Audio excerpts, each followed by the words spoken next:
दोस्तों, मैं राज पांडे, आप देख रहे हैं आरसीएम टुडे। अभी के लेटेस्ट अपडेट के बारे में बात करेंगे। इस चैनल के माध्यम से लगातार आपको सबसे सही और सबसे सटीक जानकारी दी जाती है।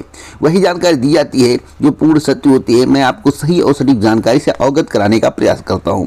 आपको मालूम होगा कि उत्तर प्रदेश में भर्तियां हो रही हैं और भर्तियों में खूब भ्रष्टाचार हो रहा है। ऐसा अभ्यर्थियों का कहना है, प्रतियोगी छात्रों का कहना है, मेरा कहना नहीं है।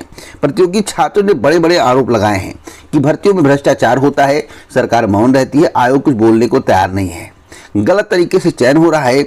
आयोग अभ्यर्थी चयनित हो रहे हैं जिनके पास धन और बल है, जिनके पास धन और बल नहीं बुद्धि है, उनका चयन नहीं हो पा रहा है।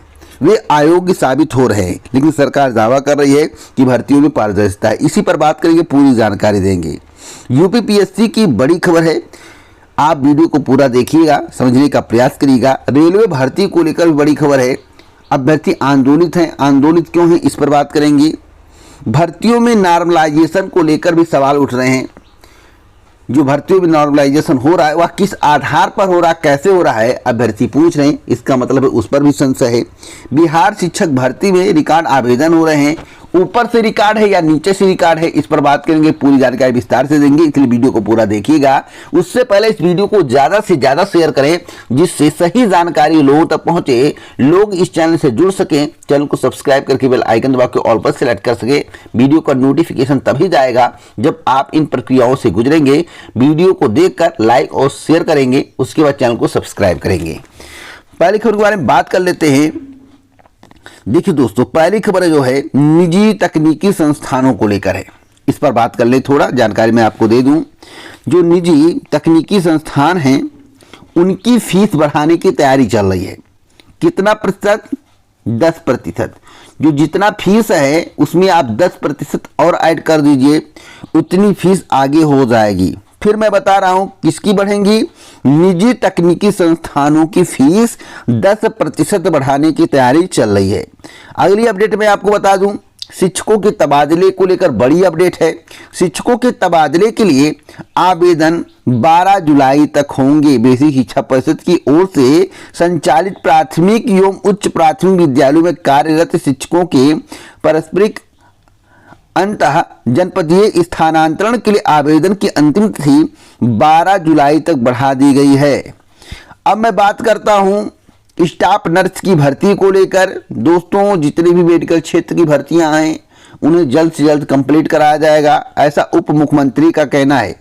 यूपी के सरकारी अस्पतालों में शीघ्र ही स्टाफ नर्स व अन्य कर्मचारियों की कमी दूर होगी। जल्द ही अस्पतालों को 17,000 स्टाफ नर्स व अन्य कर्मचारी मिलेंगे। डिप्टी सीएम ब्रजेश पाठक ने नेशनल हेल्थ मिशन यानी कि NHM के अफसरों को जल्द से जल्द भर्ती प्रक्रिया पूरी करने के निर्देश दिए हैं। बीते वर्ष संविदा के आधार पर 2,942 स्टाफ नर्स की भर्ती की गई थी। इसके बाद 54,041 मानव संसाधन की भर्तियां की गई थी। NHM के तहत 17,000 स्टाफ नर्स व अन्य श्रेणी कर्मचारियों की संविदा के आधार पर भर्ती की प्रक्रिया चल रही है, जिसे जल्द ही कंप्लीट करा दिया जाएगा, ऐसा उत्तर प्रदेश के उप मुख्यमंत्री ब्रजेश पाठक का कहना है। अब मैं बात करूंगा भर्ती संस्थाओं को लेकर। भर्ती संस्थाओं में नॉर्मलाइजेशन किस आधार पर हो रहा है, इसके बारे में प्रतियोगी छात्र सवाल पूछ रहे हैं, प्रतियोगी छात्र जानना चाहते हैं। आपको बता दें, प्रतियोगी परीक्षाओं में नॉर्मलाइजेशन की व्यवस्था को किस आधार पर लागू किया जाता है व परीक्षा परिणाम पर इसका कैसे प्रभाव पड़ता है, भर्ती संस्थानों को यह स्पष्ट कर देना चाहिए। प्रतियोगी छात्रों को आशंका है कि इसकी आड़ में रिजल्ट में छेड़छाड़ की जा सकती है। ऐसे में इस परिस्थिति को स्पष्ट की जानी चाहिए जिससे अभ्यर्थियों का भ्रम दूर हो सके।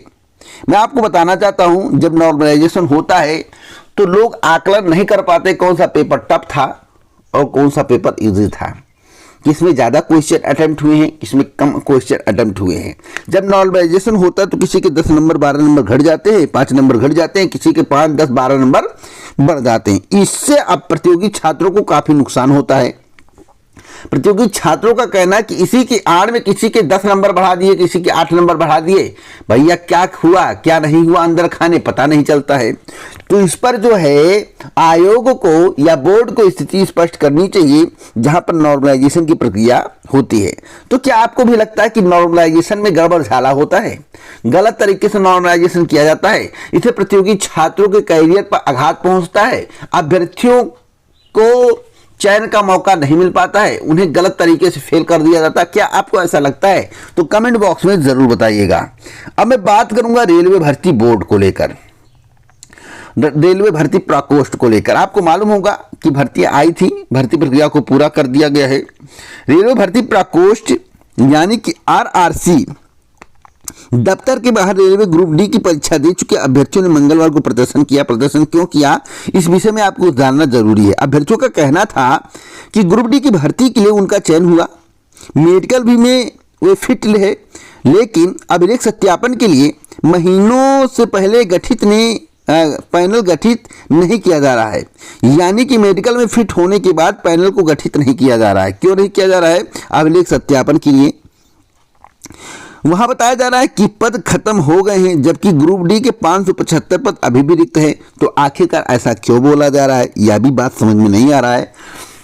और किस आधार पर मेडिकल किया गया, किस आधार पर जो है सिलेक्शन दिया गया, यानी कि चयनित माना गया, भले ही ज्वाइनिंग ना मिला हो, कह रहे हो अब पद खत्म, कैसे पास किया गया, किस आधार पर पास किया गया, इसका जवाब रेलवे भर्ती प्रकोष्ठ को देना चाहिए। आखिरकार क्या है माजरा, इसमें भी गड़बड़ झाला नहीं है? आपको मैं बताना चाहता हूं, कोई ऐसी भर्ती नहीं जिसमें भ्रष्टाचार के आरोप न लग रहे हो, गलत तरीके से भर्ती करने के आरोप न लग रहे हो, कोई भर्ती बोर्ड हो। और वर्तमान में यह स्थिति और गंभीर होती जा रही है। यहां लोग पारदर्शी पारदर्शी पारदर्शी चिल्ला रहे हैं, यहां भ्रष्टाचार की चरम सीमा को पार करते हुए अभ्यर्थियों के हक का हनन हो रहा है। ऐसी स्थिति उत्पन्न हो रही है आजकल। आप यह अनुभव कर सकते हैं, मुझे बताने की आवश्यकता नहीं है। अब मैं बात करूंगा उत्तर प्रदेश लोक सेवा आयोग की। उत्तर प्रदेश लोक सेवा आयोग में भी गड़बड़ झाला का खेल सामने आ रहा है। पोल पे पोल खुल रहे हैं, अभ्यर्थी आरोप लगा रहे हैं। आरोप कैसे लगा रहे हैं मैं आपको बता दूं। अभ्यर्थियों का कहना, जब परिणाम जारी होता है तो 91 वाला सिलेक्ट हो जाता है, 87 वाला सिलेक्ट नहीं होता है। यह तो सत्य है, परंतु कभी कभी ऐसा देखा गया कि 87 कहते मेरे 87 क्वेश्चन थे मैं सिलेक्ट हो गया, और हमारे 90 क्वेश्चन थे मैं नहीं सिलेक्ट हुआ। ऐसा कैसे हो सकता है? अगर ऐसा होता है तो भर्तियों में भ्रष्टाचार अवश्य है। देखिए, इसका मतलब है कि कुछ ना कुछ तो गड़बड़ झाला है। कट ऑफ में अंतर, 88-89 वाले का चयन और 92 वाले का चयन ना होना, इस बात का संकेत है कुछ तो गड़बड़ झाला है। अब इस गड़बड़ झाले का पता इसलिए नहीं चल पा रहा है क्योंकि उत्तर प्रदेश लोक सेवा आयोग रिवाइज्ड आंसर की साथ साथ कट ऑफ को नहीं दर्शाता है, नहीं बताता है, ना डिवाइड आंसर की जारी करता है। अगर ये दो चीज जारी कर दिया जाए, दूध का दूध और पानी का पानी हो जाएगा। मैं आपको बता दूं कि पिछले 2022 का अंतिम चयन परिणाम जारी हुए 3 महीने पूरे हो गए, लेकिन उत्तर प्रदेश लोक सेवा आयोग ने अंतिम उत्तर कुंजी और अभ्यर्थियों के प्राप्तांक एवं कट-ऑफ अंक अब तक जारी नहीं किए हैं। उत्तर कुंजी, प्राप्तांक एवं कट-ऑफ अंक जारी न होने से अभ्यर्थी अपना मूल्यांकन नहीं कर पा रहे हैं और इसकी वजह से आगामी परीक्षाओं की तैयारी भी प्रभावित हो रही है। मैं आपको बता दूं कि संशोधित परिणाम की भी मांग की जा रही है। प्रतियोगी छात्रों का कहना है कि पिछले 2023 में महज 254 पद हैं। छात्रों का दावा है कि प्रारंभिक परीक्षा का परिणाम आने के 2 से 3 दिन बाद ही आयोग को 130 नए पदों का अधियाचन प्राप्त हुआ। उनकी मांग है कि आयोग पीसीएस 2023 में इन पदों को शामिल करते हुए प्रारंभिक परीक्षा का संशोधित परिणाम जारी करे ताकि अभ्यर्थियों के लिए अवसर बढ़े।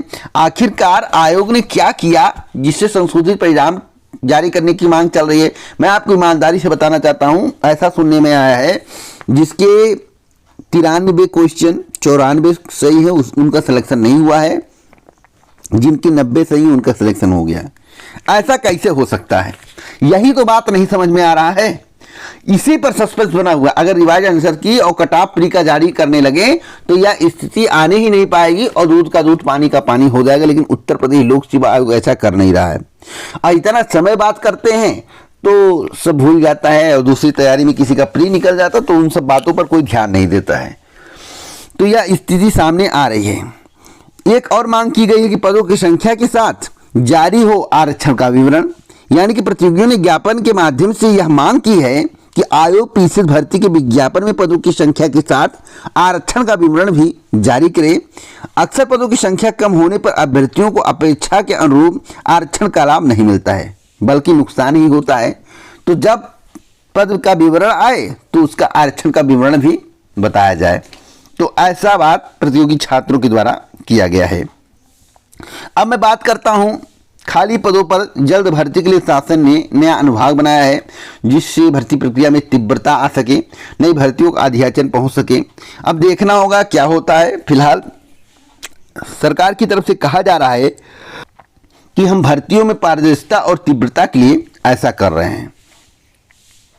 तो इसी प्रकार की ऑथेंटिक जानकारी मैं आपको देता रहता हूं। अब मैं बात करता हूं बिहार शिक्षक भर्ती को लेकर। बिहार शिक्षक भर्ती में आवेदन का टूटा रिकॉर्ड, ऊपर से टूटा या नीचे से टूटा। मैं आपको बता दूं 1,70,000 सीटें हैं और महज अब तक 73,384 आवेदन हुए। बताइए या रिकॉर्ड टूटा है या नहीं, लेकिन नीचे से टूटा है, ऊपर से नहीं, नीचे से। अब तक का सबसे कम आवेदन, सबसे कम आवेदन। ऐसा क्यों, मुझे भी यह बात समझ में नहीं आ रहा है। अगर आपको आ रहा हो तो कमेंट बॉक्स में जरूर बताइएगा। इसका मतलब है कि 0 नंबर पाने वाला भी क्या सिलेक्ट, माफी चाहता हूँ, 0 से ऊपर यानी कि 1-2 नंबर पाने वाला भी सिलेक्ट होगा। जब भाई सीटों की अपेक्षा अभ्यर्थियों की संख्या कम रहेगी तो सिलेक्ट हो ही जाएगा। तो इस तरह का रिकॉर्ड आपने कहीं टूटा हुआ देखा है, किसी भी राज्य में देखा है तो कमेंट बॉक्स में जरूर बताएं। आगे कोई अपडेट होगा इस चैनल के माध्यम से दिया जाएगा। पूरा वीडियो सुनने के लिए दिल से धन्यवाद।